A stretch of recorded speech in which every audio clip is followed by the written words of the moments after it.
उत्तर प्रदेश में किस तरीके से बहुजनों के अधिकारों पर डाका डाला जा रहा है, ये किसी से छुपा नहीं। योगी सरकार की नीति खुलकर सामने आ गई है। सरकार किस तरीके से मनुवाद को बढ़ावा दे रही है और बहुजनवाद को, यानी कि बहुजनों के हक को, उनके अधिकारों को, उनकी धार्मिक स्वतंत्रता पर किस तरीके से प्रहार कर रही है, ये अब खुल गया है। जी हां, आज बीएसपी सुप्रीमो मायावती ने योगी आदित्यनाथ सरकार से बड़ी मांग करते हुए चेतावनी दे दी और साफ तौर पर सरकार से कह दिया कि अगर बहुजनों की विरासत के साथ, बहुजनों के हक के साथ खिलवाड़ किया गया तो ये अच्छा नहीं होगा। नमस्कार, मेरा नाम है गौरव पाल, आप देख रहे हैं गौरव का चश्मा। अगर आप पहली बार हमारे चैनल पर आए हैं तो चैनल को सब्सक्राइब कर बेल आइकन दबा दीजिए। बीएसपी सुप्रीमो मायावती ने आज शाम को ताबड़तोड़ ट्वीट किया और ट्वीट में ऐसी बातें कही जिसको जानना बहुत जरूरी है और जिससे पता लगता है कि कैसे उत्तर प्रदेश की योगी सरकार मनुवाद को बढ़ावा दे रही है, कैसे बहुजनों की विरासत को, बुद्ध को, बहुजनों के हक को खत्म करने में लगी हुई है। बीएसपी सुप्रीमो मायावती ने आज शाम को ट्वीट करते हुए कहा कि मुरादाबाद में जो बुद्ध पार्क है, सबसे बड़ा पार्क है, सबसे लोकप्रिय पार्क है, योगी सरकार उस पार्क को ढहाना चाहती है। उस पार्क की जगह वहां पर सीनियर केयर सेंटर बनाना चाहती है।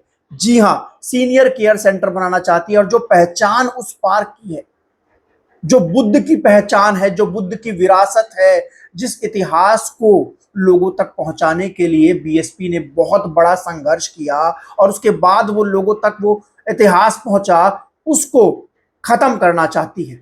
मुरादाबाद नगर निगम जो है, कांशीराम नगर स्थित बुद्ध पार्क में सीनियर केयर सेंटर बनाना चाहता है, जिसको लेकर वहां के लोग प्रोटेस्ट कर रहे हैं और कह रहे हैं कि ये पार्क हमारे लिए किसी धार्मिक स्थल से कम नहीं है और इसके साथ छेड़छाड़ बर्दाश्त नहीं होगी।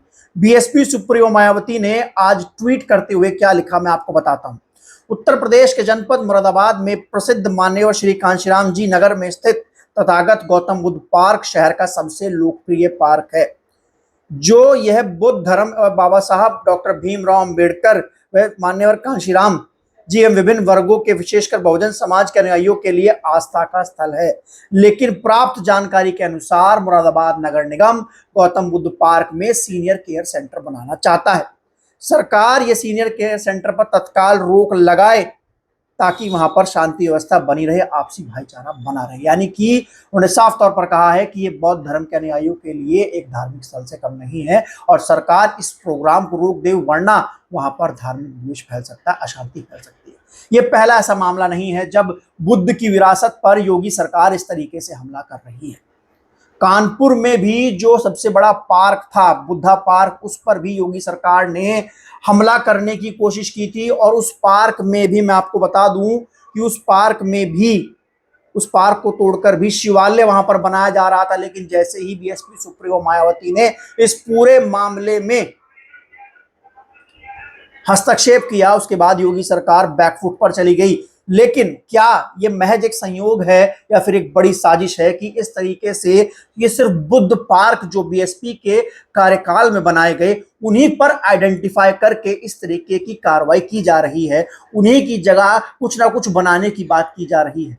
ये सब बुद्ध पार्क जो हैं वो मायावती सरकार के कार्यकाल में बने और इनके पीछे एक बड़ा कारण था, ये ऐसे ही नहीं बने थे।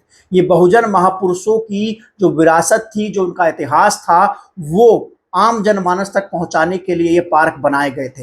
नोएडा में पार्क बनाए गए हैं, लखनऊ में अंबेडकर पार्क बनाया गया है, कांशीराम स्थल बनाया गया है, तमाम चीजें बनाई गई हैं और ये इन सब के पीछे एक बड़ा मोटिव ये है कि जो बहुजन महापुरुषों का इतिहास है, विरासत है, वो लोगों तक पहुंचे।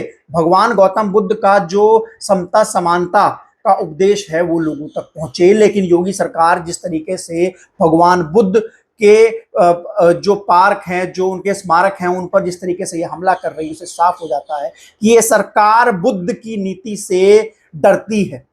और मायावती ने साफ तौर पर चेतावनी दे दी है कि इस कार्रवाई से, मुरादाबाद में इस कार्रवाई से जनता में रोष है और सरकार को इस पर तुरंत रोक लगानी चाहिए, वरना वहां पर आपसी भाईचारा बिगड़ जाएगा।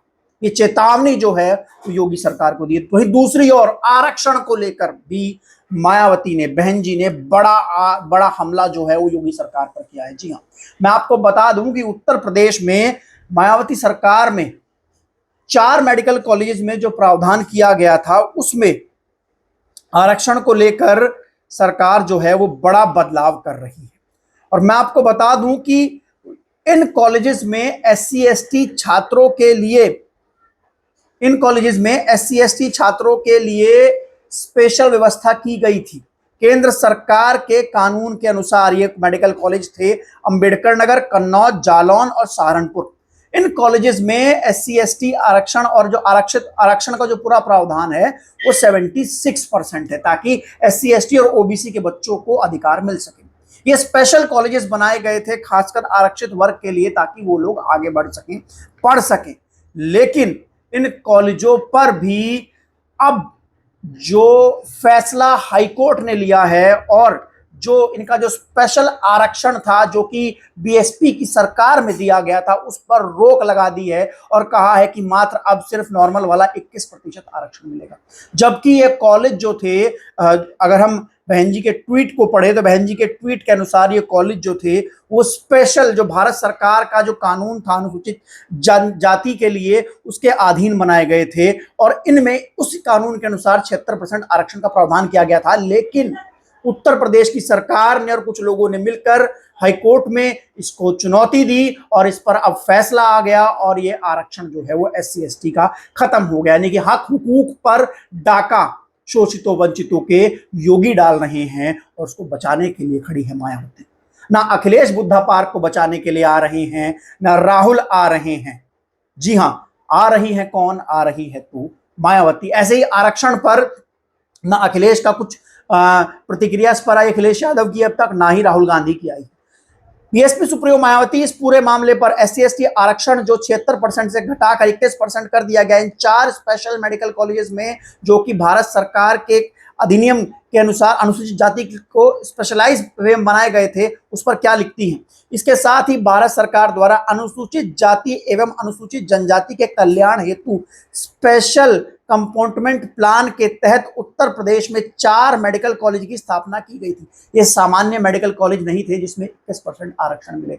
ये भारत सरकार द्वारा अनुसूचित जाति और अनुसूचित जनजाति के कल्याण हेतु स्पेशल कंपोनेंट प्लान, यानी कि एक जो स्पेशल प्लान लाया गया था, कंपोनेंट प्लान लाया गया था, उसके तहत ये 4 मेडिकल कॉलेज जो कि जालौन, अंबेडकर नगर, सहारनपुर और कन्नौज में खोले गए थे, उसमें 76% आरक्षण का प्रावधान किया गया था, जिसमें भारत सरकार के निर्देश अनुसार इन वर्गों को 70% सीटें आवंटित की गई थी, सरकार के अनुसार की गई थी, इसमें कोई मर्जी से नहीं किया गया था।